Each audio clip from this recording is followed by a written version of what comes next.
నిజంగా నా మనసులో ఉన్నది అన్నానండి నేను. ప్రతి ఇంటికి అంటే నాకు అలాగ అనిపించింది సార్ రాలేదని.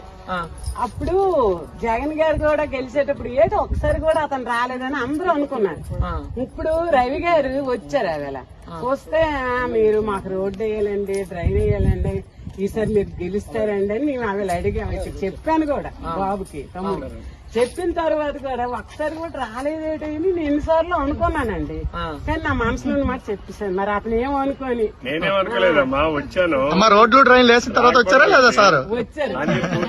అంటే పని కంప్లీట్ చేసి మాట ప్రకారం పూర్తి చేసి వచ్చారు. మరి మేము మర్చిపోలేమండి ఆ మాట మాత్రం. రాలేదు. మరి ఇక్కడికి కారు రాదు కదమ్మా, కారు రాదు కాబట్టి బండి మీద వచ్చారు. అమ్మది ఏంటి అతను వచ్చారు రవి గారు అని అంటే అదే ఎమ్మెల్యే గారు వచ్చారని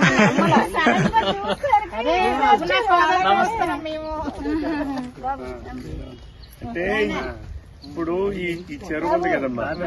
ఏమ్మా బాగున్నావా, ఆరోగ్యం ఉన్నావా? ఇప్పుడు ఇప్పుడు అది కాదమ్మా, ఇప్పుడు ఇవన్నీ ఇప్పుడు చూడు, ఈ డ్రైన్ ఎలాగొచ్చింది, ఎక్కడికి వచ్చేసరికి ముందుకి మళ్ళీ అక్కడికి వచ్చింది.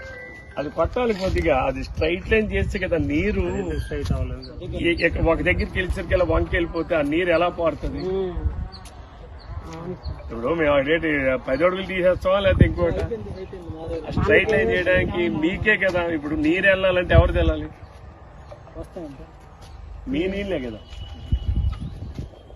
మీరు వేసారండి ఏదో అది మాత్రం జీవితాంతం మాత్రం మేము మర్చిపోలేమండి. మీ అందరూ ఆశీర్వాదం చెప్పాలండి. ఈ అన్నిటికీ తగులు పడుతుందండి.